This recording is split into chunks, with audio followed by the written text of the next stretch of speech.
Hi అండి. శనివారం పూజకు వచ్చేసి ఇంక ముందు రోజే ఇంక మా ఆయన నేనైతే పూలైతే మాల అయితే కట్టేస్తున్నాము. మా మాల కట్టిన తర్వాత వాళ్ళ నాన్నగారి ఫోటోకి వచ్చేసి దండ అయితే కట్టేసి నెక్స్ట్ ఇంక ఉదయం లేసి వచ్చేసి మా హాల్లో పెద్ద వెంకటేశ్వర స్వామి ఫోటో ఉందన్నమాట. ఆ ఫోటోకి దండ కట్టేసిన తర్వాత నేనైతే వంటలు అయితే చేస్తున్నాను. సోమవారం కోసం ప్రసాదాలు అయితే రెడీ చేస్తున్నాను. ఈ రోజు ప్రసాదాలు వచ్చేసి ఏమో లడ్డు చేయాలనిపించింది అనమాట. రాత్రి నాకు కల్లోకి వచ్చింది అనమాట లడ్డు చేయాలనేసి. ఇంకా అందుకే లడ్డు అయితే చేస్తున్నాను. క్యారెట్ హల్వా కూడా చేస్తున్నాను. ప్రసాదాలన్నీ రెడీ అయిపోయేవి. ఇంకా స్వామి వారికి అయితే పూజకి అన్ని రెడీ చేసుకుంటున్నాను. మా ఆయన వచ్చేసి బయట నుండి తులసి మాల, ఇంకా కలవ పూలు, గులాబీ పూలు, ఇంకా కాగడాల మాల అయితే తీసుకొచ్చారు. చిన్న వెంకటేశ్వర స్వామికి వచ్చేసి పీటలు వేసేసి ఇంకా వేణుగులు కూడా పక్కన పెట్టేశాను. ఇంకా ఈ చిన్న వెంకటేశ్వర స్వామికి వచ్చేసి విగ్రహంకి వచ్చేసి 27 యాలకల మాల అయితే గుచ్చి వేసాను అనమాట. ఈ వెంకటేశ్వర స్వామి వచ్చి బాగా నచ్చింది. ఆన్లైన్ లో బుక్ చేశాను అనమాట. 300 పడింది అనమాట. వీటికి వచ్చేసి ఏనుగులు కూడా బుక్ చేశాను. అవి వచ్చేసి 150 రూపాయలు పడ్డాయి. ఇంకా దానికి తగ్గట్టు దీపాలు కూడా ఉండాలి కదా అనేసి చెంకు చక్రం దీపాలు కూడా ఇంకా నాకు 280 రూపాయలు పడ్డాయి అనమాట. ఆన్లైన్ లో బుక్ చేశాను. నెక్స్ట్ ఇంకా పూజకి అన్ని రెడీ చేసుకునే లోపు పిండి అయితే కలిపి ఉంచేసాను అనమాట. పిండి బాగా నానిన తర్వాత ఇలా దీపాలు అయితే చేసుకొని దానికైతే గోవింద నామాలు అయితే దిద్ది ఇంకా బుట్లు అయితే పెట్టేసి ఒత్తులు కూడా వేసి నెయ్యి అయితే పోసుకున్నాను. అంటే నేను 3 వారాలు చేద్దాం అనుకున్నాను కాబట్టి 3 దీపాలు పెట్టి దాంట్లో 2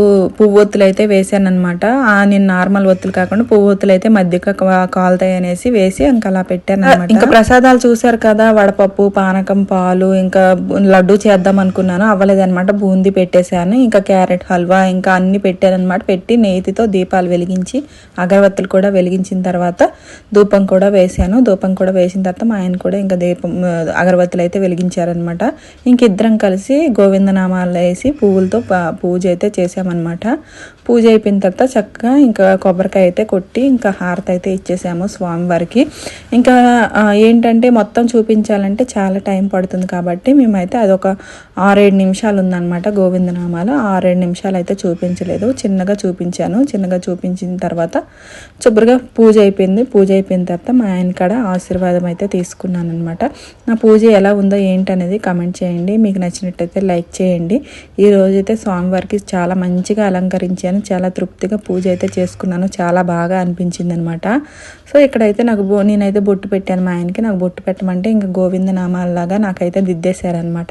ఇంకా సరేలే అనేసి మధ్యాహ్నం వరకు ఉంచేసాను. ఇంకా అలాగనే పెట్టిన బొట్టు ఎందుకు తుడపాలి అనేసి ఇంకా అలానే ఉంచేసి ఈ వీడియో నిన్నే పెట్టవలసింది కానీ నేను పెట్టడానికి కుదరలేదనమాట.